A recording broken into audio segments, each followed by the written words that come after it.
The first time I built a listing and wrote all the keywords into the listing, I think it took me, I've got to say, 6 hours. It was like a full day. This custom GPT does it in a minute. We often will guarantee our clients a 20% profit improvement in the first 90 days, or they don't pay us. That's a big promise there. We actually built a whole strategy around this. We call it the PAIR strategy, P-A-I-R. PAIR. So it's promotions. Sean Stone is the founder of Stone's Goods, a San Diego-based Amazon advertising agency, delivering best-in-class e-commerce PPC with its proprietary PAIR strategy, helping brands scale profitably while sharing insights on Amazon growth, leadership, and the future of advertising. Can we use PPC and deals to move your product into the top 5 organic spots on one of its main keywords? Motion creates emotion. And I find that once you're in motion, it really does start to create opportunities for you. So actually getting in motion, getting out there, sending your first cold email, anything, like get in motion. Indiscriminate action is better than sitting still. What do you think most e-commerce brands are getting wrong when it comes to advertising on Amazon? The main thing that most people get wrong. Hey everyone out there, my name is Alan, CEO of FreeCashflow.io. Welcome to Profit Powerhouse, the podcast where we sit down with aspiring entrepreneurs to cover the secrets behind their success. We're here to learn what drives their growth, the challenges they overcome, and how they master their finances. Our goal, to help you achieve the same success while maximizing your profit. Let's dive in. Sean Stone is the founder of Stone's Goods, a powerhouse Amazon advertising agency that helps e-commerce brands stop wasting ad spend and start scaling profits. With a laser-sharp focus on conversion rates, profitability, and real ranking, Sean and his team dish the fluff and deliver results with data-backed, bold strategy that actually move the needle. Whether you're a seasoned seller or just starting to navigate the Amazon jungle, Sean brings clarity, precision, and a whole lot of truth to what it really takes to grow your brand in today's market. If you ever want to make your Amazon ads actually work, this is the guy you want to hear from. So buckle up, because we're diving into the world of smart, strategic Amazon growth with the one only Sean Stone of Stone's Good. Sean, welcome to the podcast. Thanks for that fantastic intro. Of course, Yeah. And you earned every penny of it. Oh. Can you share a little bit more about your background, what inspired you to start your business? So back in 2017, I started selling on Amazon and kind of made that my full-time job. And I had this very funny problem where I was very good at the advertising and very bad at managing inventory. The idea of forecasting inventory was just so foreign to me. Because prior to working in the Amazon space, I had a career in sales. So the idea of selling, the idea of advertising made perfect sense to me. The idea of forecasting was always so hard. It's not really a concept that I really had to do much with in the past. So I would run out of stock and be out of stock for like 2 or 3 months, and then spend all my time just helping my friends who were doing things on Amazon ads. And back in 2017, there weren't really many Amazon ads agencies. It wasn't really a big thing back then. Like Amazon ads were just kind of developing. You had to have a second account just to get access to like the headline ads and stuff like that. And so it was one of these things where like it was starting to become a thing. Amazon started making things more complicated. And by 2019, I realized like it makes more sense for me to just focus on helping people with Amazon ads.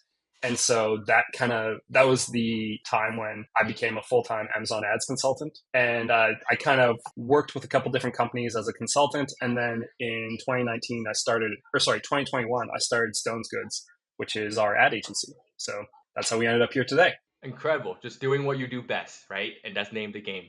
So, listeners out there love hearing about the up and down of starting your own journey or your own entrepreneurial journey. I would love to hear some of the struggle stories that you must have gone through to get to where you are today. Well, in the beginning, one of the hard things is getting clients. Now, I've been very lucky to be someone who usually has a good stable of clients. And so I've been very fortunate and thankful about that. You're basically deciding to avoid a paycheck and strike out on your own. And so, yeah, the process of getting my first few clients was incredibly nerve-wracking because, I didn't want to leave the company I was working for without at least having some kind of plan. So I put in my 2 weeks notice and I got my first 2 clients within, call it a week. And then I finally was like, okay, I can breathe a little bit, and then got my next couple of clients. And then from there, I had a full roster and we were really focused on delivering results for those clients instead of pretty much anything else. That's incredible, Sean, right? Usually, like you said, people struggle with those first few clients because they don't have any social proof or testimonial with things that shows like why they should choose me over another agency, right? Mhm. What was the secret sauce there? What was your sales pitch that convinced the first few clients like, hey, Sean's the guy you need to trust with Amazon ads? Basically, it was like, look, I've been doing this in 2021. I was saying, look, I've been doing this since 2017. A lot of the people who are in the space right now are just starting their agency. They used to run Facebook ads for e-commerce stores or something. Like, look, I'm a seasoned vet, and that was really my pitch, and it worked. But it was also honest. Like back in 2021, there were a lot of people who just got into the Amazon space. They saw the dollar signs and they saw the Amazon ads market growing, and they just said, okay, great. But I think something that shines through to a lot of people I work with and a lot of people I talk to is that I am not a fly by night Amazon ads agency because I love Amazon. Like, I think it's absolutely insane that you can just go onto Amazon right now. It's 10:44 a.m. in Pacific time. And there is a good chance that if I buy a pair of jeans on Amazon in the next, call it 15 minutes, they could show up at my door at some point today. Like before midnight tonight, I could get a pair of jeans at my door. The level of operational efficiency that you need to achieve that kind of thing for the vast majority of the United States is unbelievable. And so I love Amazon because I think it's such an amazing opportunity for brands that want to use it to their advantage. And if you're really going to use Amazon for what it is and not try to treat it like something that it's not, there's gigantic opportunity. So that's the way that I think about Amazon. And that's something that really shines through. It's like, I love Amazon. I think it's an amazing opportunity. I think most people are just like missing the point. It's such a great thing. No, absolutely, Sean. And I noticed there's a shift in Amazon lately. Like when I go and buy something now, there's more chances that they can be delivered the same day, right? As you mentioned. And plus, there's grocery options now where I live in Los Angeles, right? So like when I buy something like, hey, do you want to add a few things that you're gonna go to the grocery store and buy anyway? I'm like, this saves me a whole trip. I pick up some veggies, pick up some fruit, right, and add it to my cart, and it'll get delivered the same day also. That's the whole pitch. I'm like, this is a no-brainer to me as a consumer. Why wouldn't I do, right? So yeah, they're just getting smarter and smarter, knowing consumer trends day in and day out. So, Sean, with your expertise, what do you think most e-commerce brands are getting wrong when it comes to advertising on Amazon? There's so much. Okay, Yeah. great. I think the main thing that most people get wrong with Amazon, that brands get wrong with Amazon, and especially brands that have success on some other channel, is that they don't treat Amazon the way that Amazon should be treated. Because on Amazon, what are people looking for? They're looking for fast shipping, low prices, and a good overall offer. So they're value shoppers. And what I see brands doing time and time and time again is throwing their entire catalog up on Amazon and then saying, why isn't my best product not selling the way it is on my Shopify? Why is it not selling the same way it does in retail? And it's like, well, it's probably not optimized for this channel. You may need to come up with a new SKU for this channel that could be an absolute game changer for your business if you think about Amazon the way it should be thought about, which is treating it like its own standalone channel that has its own needs. Like if you're selling a bulk version of something on your website, and then a buyer from Walmart's like, hey, we want you to sell an individual unit in our Walmart stores, you're not going to be like, no, we only do bulk. But that's the same mindset that they bring to Amazon. It's just because there's no person there. For some reason, they completely throw the idea that customization to each channel should be a thing that they're doing. That's very smart to think about, right? Not treating Amazon as a typical marketplace, but customize it, right, to how people searches on Amazon, right? And that's something I noticed too, right? I like there's so much competition. I feel like on Amazon these days. Like I search for a baseball hat, and there's thousands of listings, honestly, right? Yeah. And for me, I'm not the type that's gonna go to page 3, page 4, page 5, right? So if you're not on page 1, the chance of me buying it drops to 2% lower, maybe. Yeah. Right?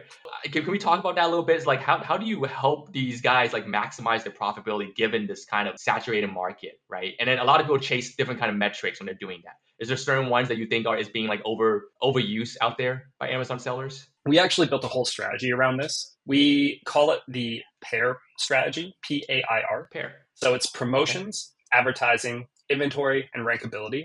And each of them kind of feed into the next one, because what we found is if you just hire an Amazon ads agency and you say like, hey guys, I need you to run my ads and make me profitable, they can do it, but you're really only focusing on one of the 4 key pillars. They could start running your ads and really focusing you on being profitable. But if you go out of stock, it's all for nothing. and inventory needs to be considered whenever you're doing it. But then on top of that, you also need to think about, well, what kind of promotions am I using? How am I going to use these promotions to grow my sales? And like, how does that factor into things? Because if you don't put promotions on any of your products, you're relying entirely on your price. And if there are other people in your market who are launching or who are coming in with a new price or creating a new offer or just doing something to get themselves to the top of the page, again, you might just suddenly be caught flat-footed and fall way down the top of the page. And then the final thing is rankability, which is not a word.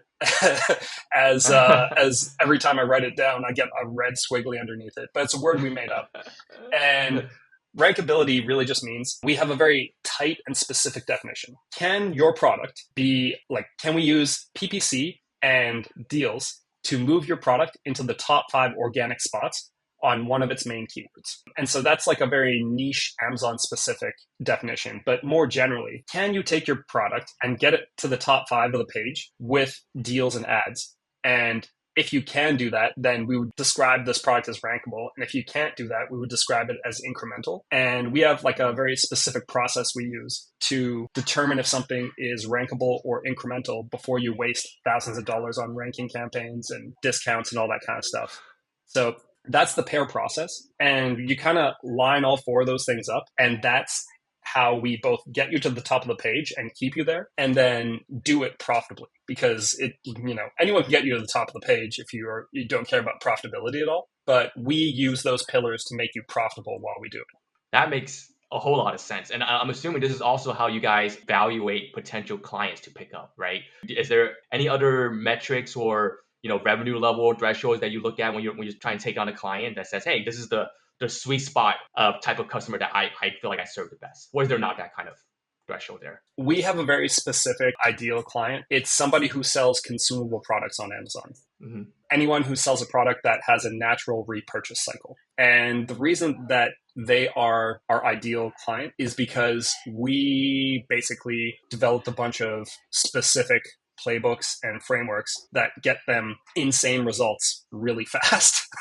So to the point that not to sound too salesy, but sometimes we often will guarantee our clients a 20% profit improvement in the first 90 days, or they don't pay us. That's a big promise there. Well, but it's because we develop these playbooks and it works every time. There are case studies on our website of people getting 200% profit increases in less than that. So it happens pretty frequently. And so the main thing that we try to do is just focus on probably 1 to 10 million a year in Amazon sales.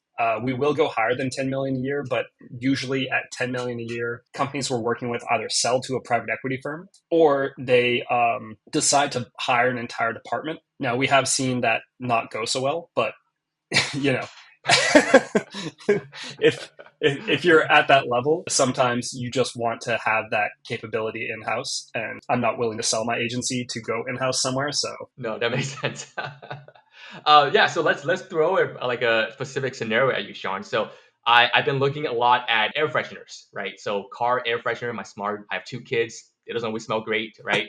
When I type that in, there's so many options. There's so many different kinds, right? Some you need to plug into the cigarette holder, right? Some you just kind of hang, some you just put in your cup holder. I'm kind of confused, which one should I buy, right? Which one is really going to give me the most value? Which one's going to be long lasting? So if you were helping one of these particular brands, car fresheners, let's say, what would be your ad strategy that makes me, a typical consumer that just want my car to smell better from kids and just sport activities? What would make me want to buy it, right? What would be your strategy there? Well, generally speaking, when you are trying to target a main keyword like air fresheners, a lot of the times the people who show up at the top of the page and end up making the majority of the sales are just the cheapest possible option. So we would first need to take you through pair and say, does your product cost allow you to be one of the lowest cost options? If that's not the case, that's okay. But we would disqualify that keyword, or we would say you're not rankable on that keyword. Then we would say, okay, so is it car freshener for kids, or car air freshener cigarette holder, or car air freshener hanging?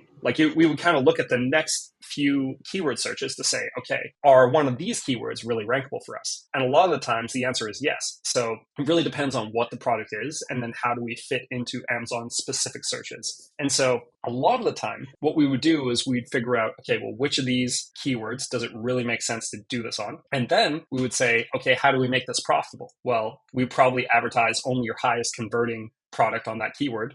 But can we have other variations? Can we have a bulk pack on that same listing, but as like a variation where, say, we give you a huge discount if you want to buy 20 instead of 2? And that's so step 1 is like, okay, how do we get a lot of conversion? How do we get some ranking? And then step 2 is like, how do we make that profitable for the long term?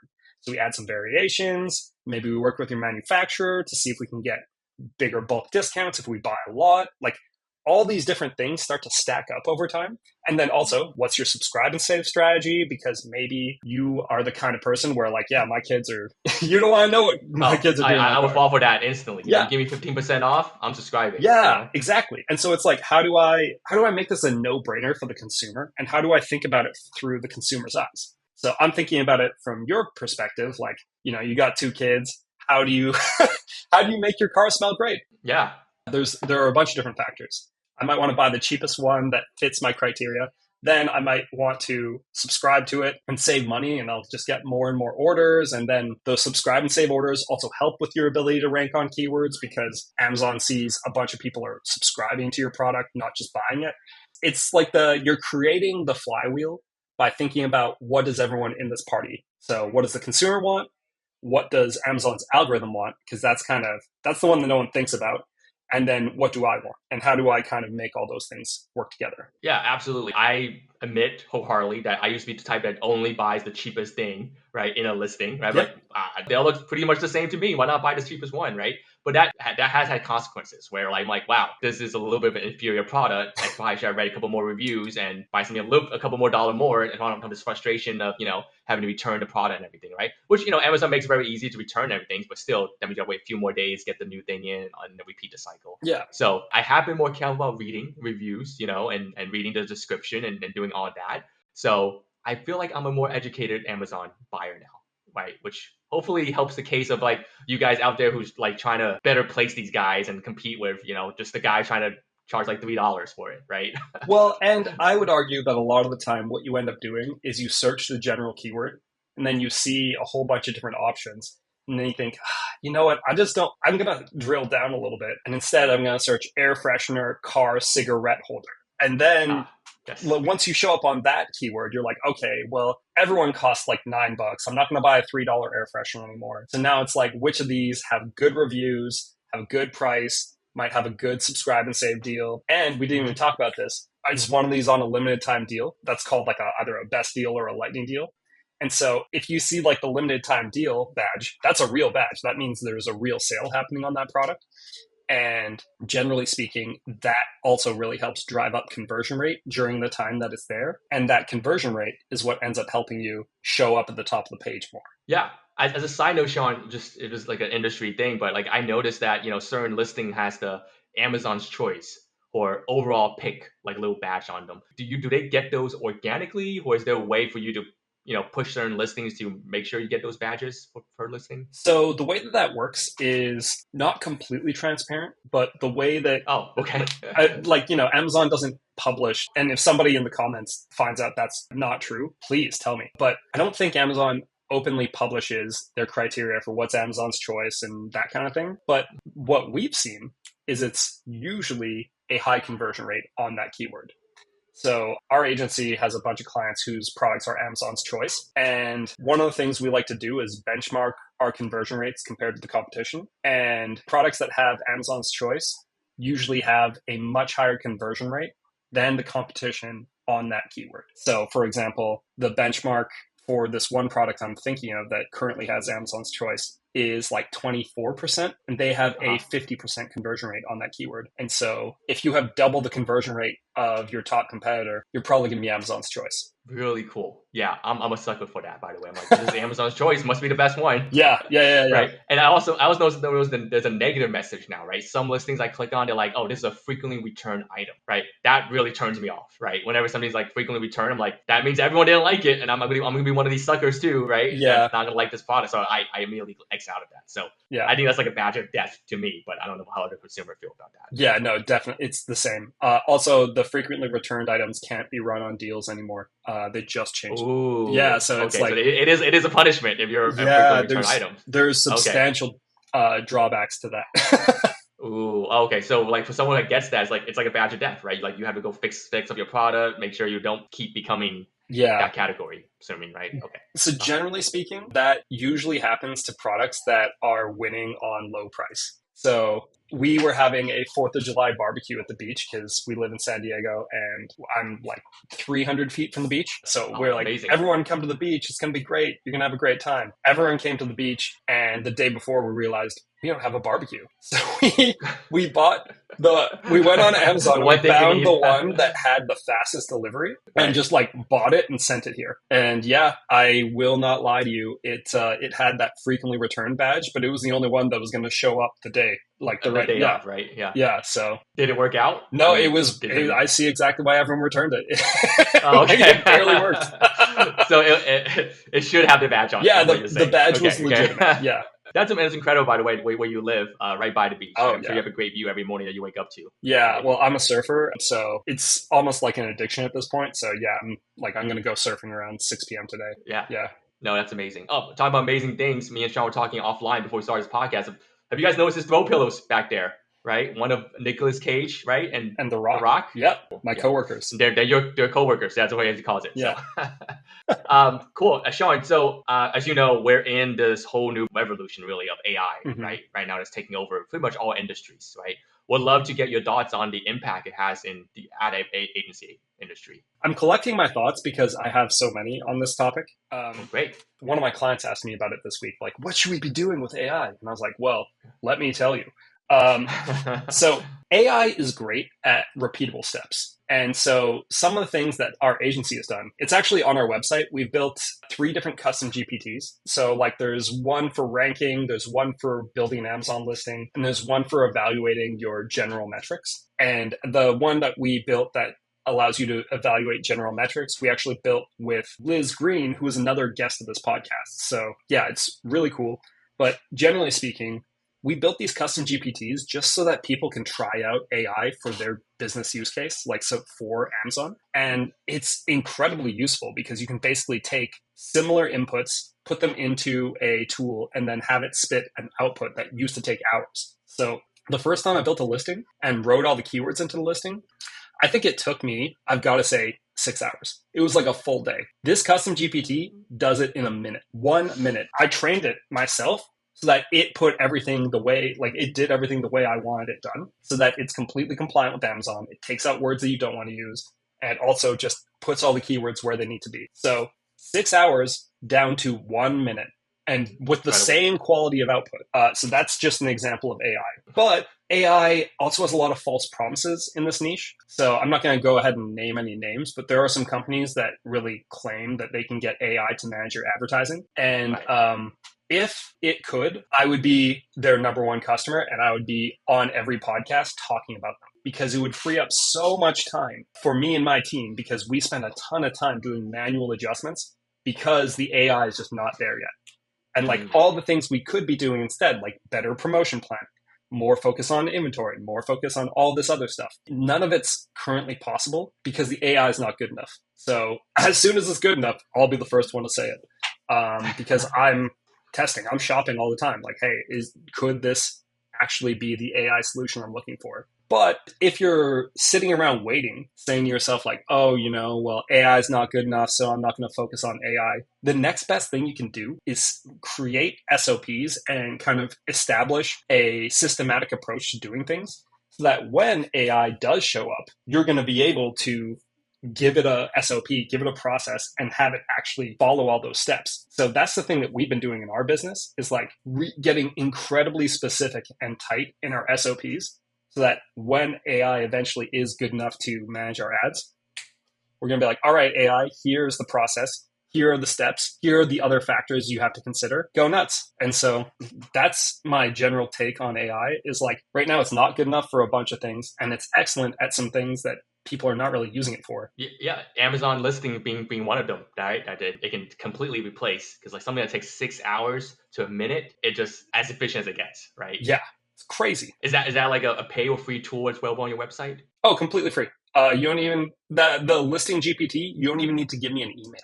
Like I just built it because I wanted people to use it. Like I wanted, basically my team was using it, and I was like, why don't we make this free to everyone? Like I think people would like this. So that is an incredible value to the Amazon community. So I would love to link to that if you allow me to in the show notes, so then more people can use your tool, right, to better their business. It's it's all on our website, which I'm sure you'll also put in the show notes. And you literally just need to go there. You don't need to give me your email. You can literally just click a link and click through to the custom GPT. It's great. Wow, that's great value out there. So yeah, for those listening in, there's a great tool, and I will go and find it in the show notes right now. What do you think has been kind of the key to your success so far, right? Like if someone out there listening right now is like, man, I've always wanted to start an Amazon ad agency. What kind of barrier of entry do you think there is right now to do that? Would be as successful as you are? Okay, so there's a few things. The first is having the skills to back it up. This is not like a flex. This is just something that we've been doing, which is like we have an incredibly low churn rate. We probably on average lose like 1 client per quarter or like 4 clients per year. Mm-hmm. And that's just because we are relentlessly focused on delivering great results to our clients, kind of being the experts they hired us to be. So like we don't have a big team. We don't have a huge sales machine. We don't have like unreasonable amount of clients per person. The whole point of this agency is to deliver best in class results, not just like turn this into a cash flow machine and don't care about who you screw over in the process. This is like the reverse of that. A true and relentless focus on results has been the key to my success, and doing whatever it takes to get my clients the results they need has been like the main thing we've done that I think a lot of people have not necessarily had the same focus on. That's my key to success. And then I think that shines through in every other aspect. The way that I talk to people, the way that like I'll have a sales call with someone and tell them not to hire me and then still give them a plan of what they should do because I just want to help people in this space because I think it's so awesome and so interesting.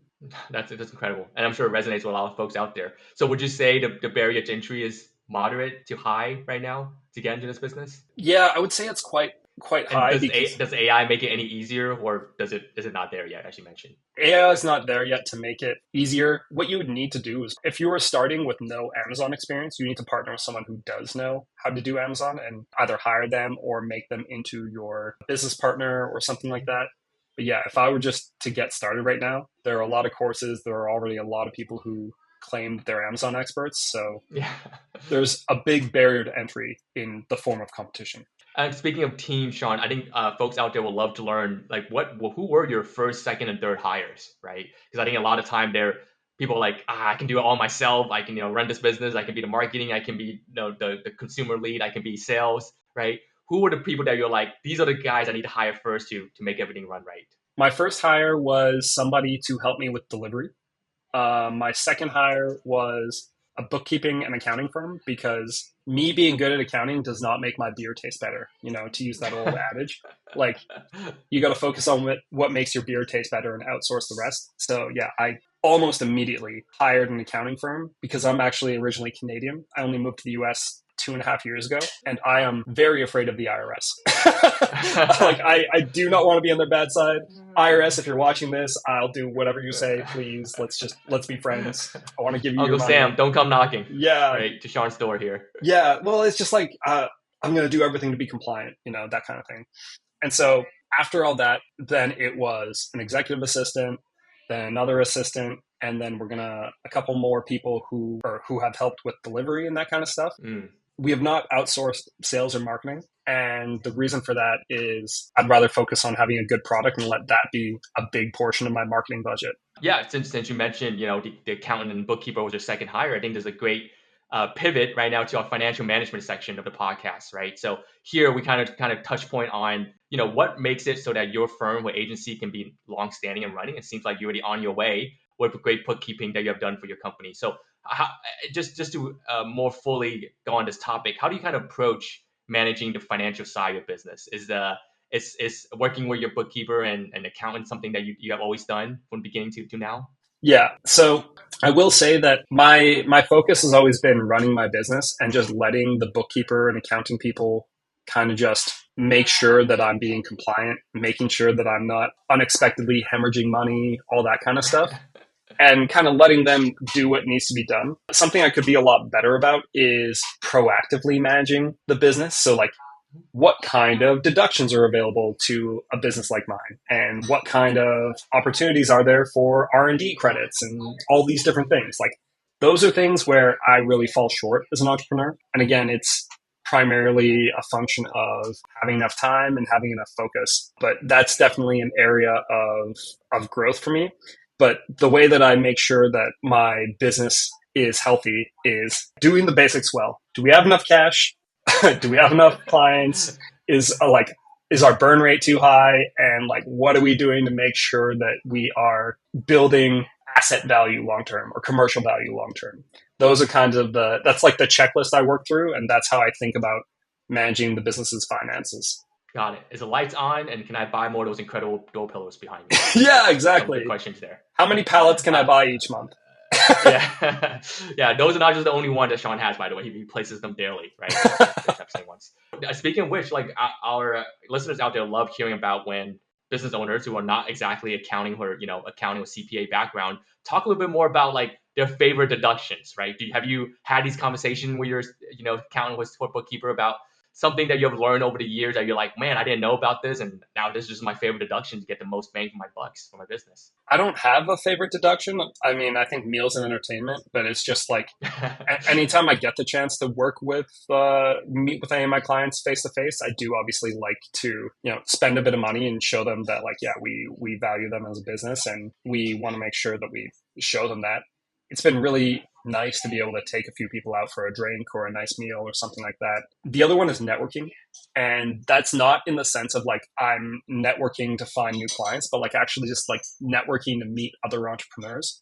If I go to a networking event, I'll buy people a couple of drinks and expense it because I genuinely am there to meet other business owners and hopefully expand my network long term. So that's my favorite. Great, right? Yeah, getting a few pints of beer, right, and getting a great meals, right, and making sure it's a business expense. So yeah. Perfect. And any advice you would give to other business owners when it comes to managing their finances effectively? Is that at a certain point, do you think there's a revenue threshold or time in business? Do you think is a good threshold for them to start outsourcing rather than doing everything themselves in terms of accounting and finance? I'm very conservative, and so this is going to sound like a pitch for Alan, but it genuinely isn't. I hired an accountant like day one. Like I was like, okay, I've filed the tax forms. Who's going to be my bookkeeping and accountant? I'm not currently a free cash flow agency client, but I've been looking at their website and I like what you guys do. Honestly, the big thing for me is like stay compliant, have a healthy fear of the IRS, and just make sure that you are in compliance, because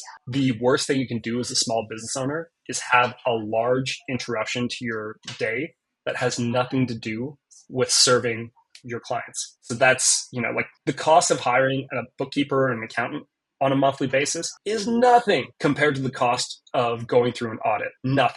Yeah. The headaches and frustrations will definitely eat your weight, right? Sleepless nights there.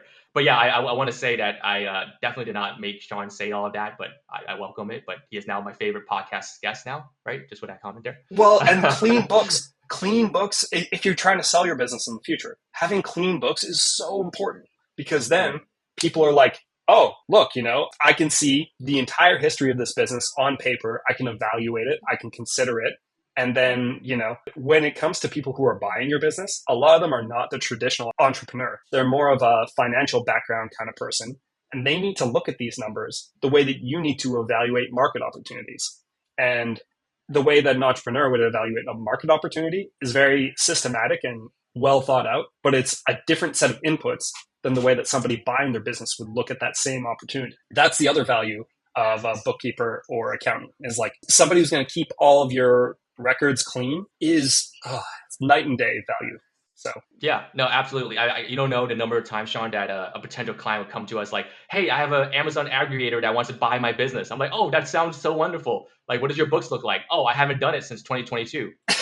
Okay, we will work as fast as we can, but it's going to take at least 6 months for us to go back that far and clean up, right? Get you up to date. He's like, "I don't have 6 months. They want me to sign something tomorrow." I was like, "Yeah, I don't think you're going to give them anything yeah, if you haven't done books in 3 years." So a lot of panic, right? And folks who did kind of ignored it all and didn't care, but then there's like could be a multi-million-dollar offer there on the table that they're missing out on, right? Because like the aggregators, they're going to shy away from business that do not know any of their numbers, right? Do not know what the inventories are, do not know what the profitability, and none of the metrics that matters to them. And there's like, yeah, I put up a few post-it notes. You want to take a look? Yeah, I believe you. Here, just hand me those. yeah, Right? Yeah. Just a lesson for people out there that's scaling, doing well. Don't miss out on that big paycheck that you may be looking for, right? If you're trying to look and sell your business because you don't have your accounting and bookkeeping in order. So, absolutely agree with Sean on those factors. Sean, so what's next for you and your business? Like any exciting plans or projects on the horizon for the rest of the year? The main thing is we just decided we're going to take on maybe like 2 or 3 more clients.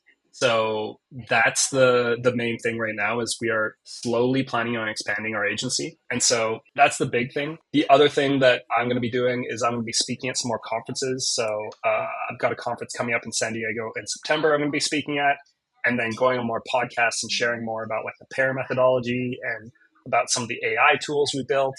So basically, the 2 main things are slowly expanding the agency, and I'm becoming more of like a key person of influence in the Amazon space. And again, it's just, I realized I'm at the point where I have a lot of things I could teach others that might be helpful. And so that's really where I'm at in my year, and probably the next 3 years. I'm going to be focused on elevating my profile, elevating the agency, and just helping more people. Yeah, I absolutely can see that, Sean. Like I've learned so much about Amazon and know how the listing works just from this quick 30-minute conversation with you on this podcast. So I can't wait to see you, in other forums also, right? Yeah. In those conferences. So Sean, we're at the point where we call the final advice, right? If you could give one piece of advice to someone just starting the entrepreneurial journey who's still stuck on the couch, right? And maybe they don't have amazing throw pillows like you do, and they're just stuck there, right? In a rut. What would it be? Like, what would be something that you can give them as far as advice to get them out of that rut, right? It can be 1, 2, 3 simple steps to really get them going and get them motivated and get them to be Sean Stone in the future. There are a few different things, and some of the things that come to mind come from people I don't like. So like, I don't really like Tony Robbins, but he does have an expression that I like, which is motion creates emotion. And I find that once you're in motion, it really does start to create opportunities for you. So actually getting in motion, getting out there, sending your first cold email, or contacting your first supplier to start a business on Amazon, or anything, like get in motion. Almost indiscriminate action is better than sitting still. That's the first thing, is like motion creates emotion, and just get things moving, because that's really where the momentum's going to come from. The other thing is focus on the right things. So this comes from somebody I really like named Daniel Priestley. Everything is downhill from lead generation. So if you have leads that you can contact in order to provide services to, or if you have a good lead on like a good product that you think will sell well on Amazon, basically everything is downhill from that. So everything being downhill from lead generation is another fantastic expression. You don't need a website. You don't need to spend 6 months planning the perfect anything. Just get something you can sell as quickly as you possibly can, and then figure the rest out. And that even applies to Amazon. Get 100 units of a product air shipped and try to sell them even at a loss, just to see if you can actually do it. Because if you can do it, then you can order 1,000. And then if you order 1,000 and it works, you can order 2,000 or 3,000 or 4,000. Like, everything's downhill from that proof of sales. Don't make a website. Don't focus on like having the perfect image or the perfect logo. Focus on sales, and everything else follows. Got it. Motion creates emotion, right? Just get things moving, get off that couch, right? And then focus on the right things, which is the proof of sales, right? That just means more than everything else, right? Because I think a lot of time people are stuck because they're afraid of failure, right? Mm-hmm. It's like, oh, what if I do the wrong thing? What if I make a mistake, right? But those are the learning blocks, right? Yeah. That gets everything together. So Well, and I speak for myself, not for Alan on this, but you'll notice that a lot of the really successful entrepreneurs are maybe not people where you look at them and you think to yourself, "Man, that guy's so smart." It's like, yeah, man, that guy's so willing to fail. Like it's not the smartest person who always wins. A lot of the time, it's the person who's just willing to get punched in the face more often. So, and Well, I would say that that's me. Like no, I mean, I speak for myself on this part. Is like I think Sean is both, right? You're also very smart, right, and very entrepreneurial, right? You have all the right ideas and the right experiences to get people where they are, right? Which is probably why clients love you and stick around, right? So thanks, man. yeah, Appreciate that. Sean, it's been a pleasure, absolute pleasure having you on the show. I think this is going to be such a valuable lesson for folks out there who's looking to, one, sell on Amazon, and two, they're just stuck, right? They don't know why their listings are not growing. They're not making that next level of being an incredible Amazon seller. Sean Stone is the one you should be contacting. Use his tools that we're going to be listing in our show notes below to make sure you get the most value out of your Amazon listings. And if you're spending 46 hours creating your Amazon listings, right? Use Sean's tool, right? And then you can know the incredible value that he brings to the Amazon community space. So, Sean, thank you so much for being on the podcast. We would love to have you back in a year's time if you're available to get up there in your life. Yeah, thank you so much. I'm honored to have been considered. Thank you so much for having me on. This was super fun. Yeah, Sean, thank you so much. And thank you to your coworkers in the back. Oh, Thanks yeah. for being on. You're welcome. Nick, yeah, appreciate it. Everyone out there, thank you for listening. We'll put all the important information shown up below. And stay tuned for another episode. Peace out.